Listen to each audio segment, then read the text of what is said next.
तो अभी मैं जा रहा हूँ सेलुलर जेल, तो मिलता हूँ मैं आपको सेलुलर जेल में।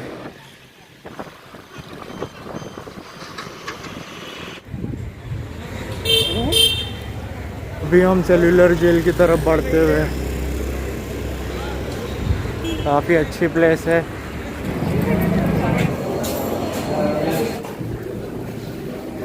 गेट के दोनों साइड गैलरीज है, देख सकते हो।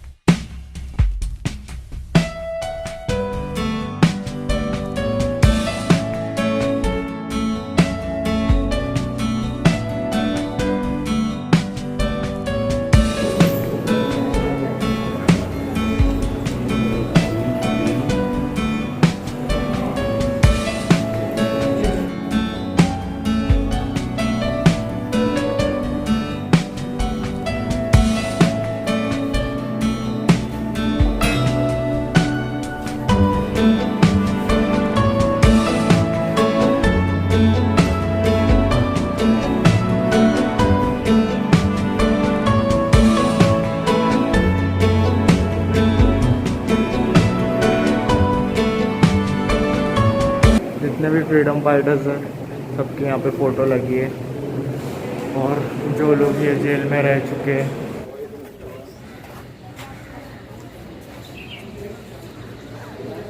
आप लोगों को पूरा जेल घूमने के लिए 45 मिनट से लेके 1 घंटे का समय लगेगा। तो आप लोग फर्स्ट जहाँ से एंटर करे हो, जो म्यूजियम आपने देखा, exhibition gallery and freedom fighters के फोटोग्राफ।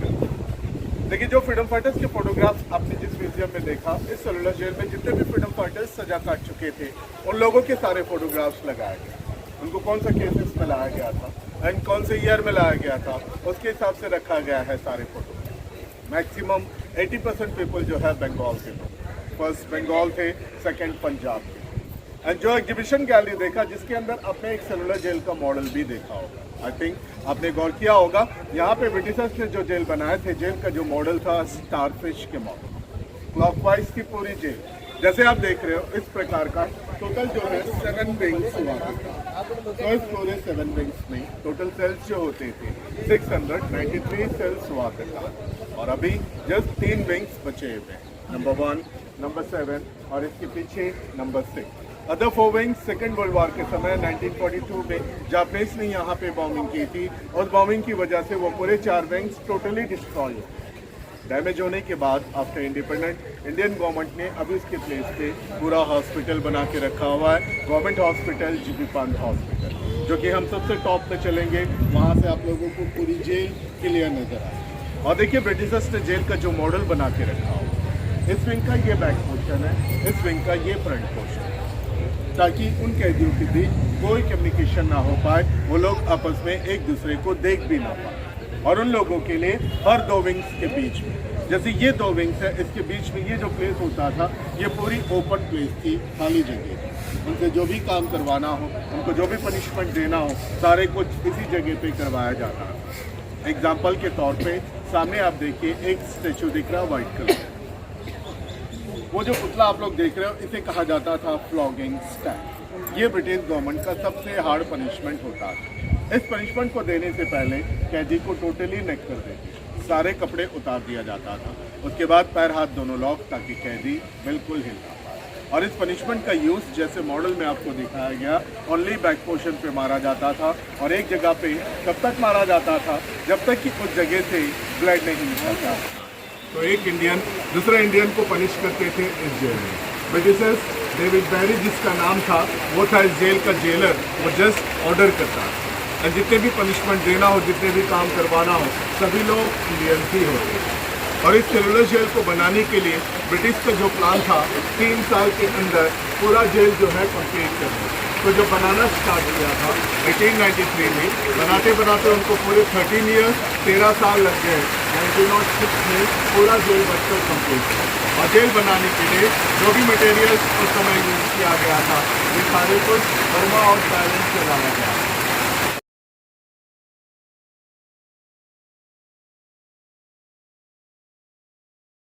ये स्टोर रूम ब्रिटिशर के टाइम का, और जो पीछे गया वो था किचन। पूरी जेल में जो 693 जो सेल होते थे, सारे सेल सेम थे, एक जैसे थे।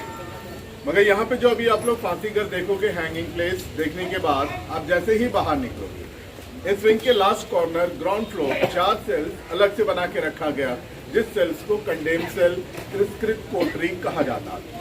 तो सेल का यूज जो है फांसी देने से कुछ दिन पहले कैदियों को दूसरे सेल से निकालकर इस सेल में रखा जाता है, और जिस दिन उनको फांसी देना होता है, गवर्नर जनरल का जैसे ही ऑर्डर हो जाता है, सवेरे सवेरे कैदियों को सेल से बाहर निकालकर, सामने देखिए 2 स्टेप्स नजर आ रहा है, ये व्हाइट कलर का, हम वहां से देखकर आगे बढ़ेंगे तो पूजा पाठ करने के बाद जो है उनको यहाँ पे फांसी दिया जाता है। ये जो फांसी घर यहाँ पे अभी आप लोग देखोगे, एट ए टाइम एक साथ 3 लोगों को फांसी दिया जा सकता है।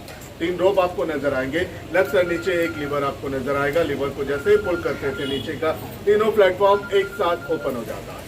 उसके बाद बॉडी फांसी होकर सीधे नीचे लटक जाता था। इसके नीचे एक 8 फीट का डेप्थ एक रूम बना हुआ, तो बॉडी फांसी जैसे ही हो जाता था, रस्सियां खोल देते थे, डेड बॉडी को उस तरफ से बाहर ले जाकर सीधे समुद्र में फेंक दिया जाता था। कोई क्रिमेशन, कोई क्रियाक्रम कुछ नहीं करते थे, डायरेक्ट थ्रो। और उस समय फांसी देते वक्त जो है ये पूरा ओपन रहता था। तो ये सेट, ये वाल सारे कुछ अभी क्लोज करके रखा हुआ है। जितने भी कैदी होते थे सभी लोगों को नीचे ग्राउंड पे लेके आते थे, एंड सबके सामने ही उनको फांसी दिया जाता था, सबको दिखाते। तो यहाँ से अभी आप लोग 2-2 करके फांसी कर देखो।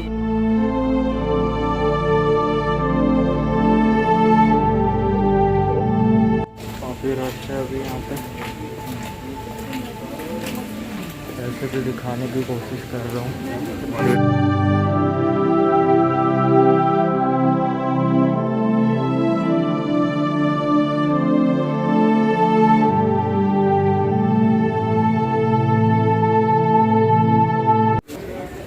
अभी जो प्लेस मैंने आपको दिखाई है, वहाँ हैंग करके जो बॉडी है वहाँ से उठाया जाता था और सीधा सी में फेंक दिया जाता था। दिखाया कि आप लोगों को नजर आएगा, यहाँ पे नारियल को तोड़ा जाता था। तोड़ने के बाद इससे जो भी कोपरा, जो भी नारियल निकलता उसे उसके अंदर डालते थे, और उसे लेके उनको पूरा दिन भर घूमना पड़ता था। कोलू का बैल जिसे कहा जाता था, जो काम जानवरों से करवाते थे वही काम यहाँ पे इंसानों को करना पड़ता था। और डेली टास्क के हिसाब से एक दिन में एक कैदी को जो है 30 पाउंड्स पर कोकोनट ऑयल एंड 10 पाउंड्स पर मस्टर्ड ऑयल, करीब करीब 14 से 15 किलो तेल निकालना पड़ता था, जो कि किसी भी कैदी के लिए इम्पॉसिबल था। अगर वो नहीं निकाल पाते थे तो उनको फिर से पनिश किया जाता था, जो पनिशमेंट मैं आपको ऑलरेडी बाहर बता चुका हूँ। और यहाँ पे भी आपको मॉडल दिखाया गया, थोड़ा सा आगे आइए। रिलेशनशिप ब्रिटिश के साथ अच्छा रहता है, उन्हीं लोगों को जेल में जॉब देकर उन्हीं लोगों को रखा जाता था, और ये सारे लोग जो है फ्रीडम फाइटर्स के ऊपर टॉर्चर करते थे। यहाँ पे दिखाया गया कि जेल के अंदर जो सबसे ज्यादा खतरनाक, जो डेंजर, जो प्रिजनर होते थे, उन लोगों को किस प्रकार का चैन से बांध के रखा जाता था। देखिए 3 अलग अलग किस्म के पनिशमेंट होते थे, chain fitter, bar fitter and cross bar fitter. यहाँ पे अलग अलग किस्म के पनिशमेंट दिखाया गया, और जेल में जब भी उन लोगों को कोई भी पनिशमेंट दिया जाता था तब वो ये ड्रेस पहनाते थे उनको। ये जूट का हुआ करता था, जूट का ड्रेस इसलिए पहनाते थे, बोरे का, ये काफी हार्ड होता था, सख्त होता था। इसकी वजह से ये पहनने के बाद पूरे शरीर में छाले पड़ जाते थे, टोटली स्किन जो है उखड़ जाती थी, क्रैशेस हो जाती थी पूरी बॉडी पे।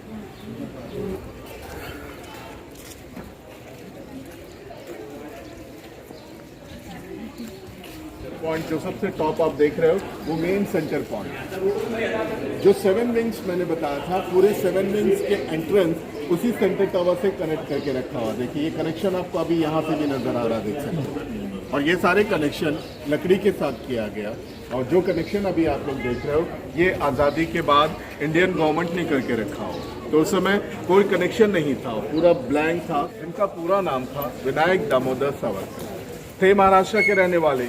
इनको नासिक बमकांड के केस के सिलसिले में गिरफ्तार किया गया इंग्लैंड, जो अपना लॉ कंप्लीट करने। तो सभी सेल एक जैसे ही है, और जो लास्ट वाला सेल है वो वीर सावरकर जी का है। तो मैं डायरेक्ट आपको लेके चलता हूँ उनके सेल में।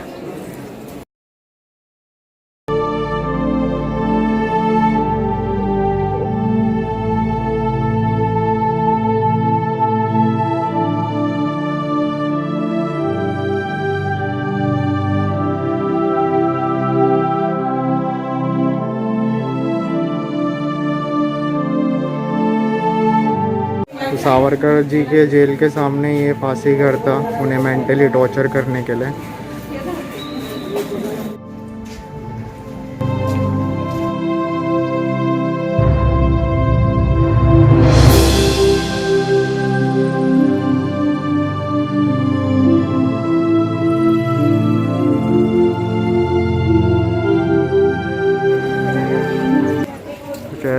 ऊपर का व्यू। जेल से कुछ ऐसा नज़ारा दिखता है ऊपर से।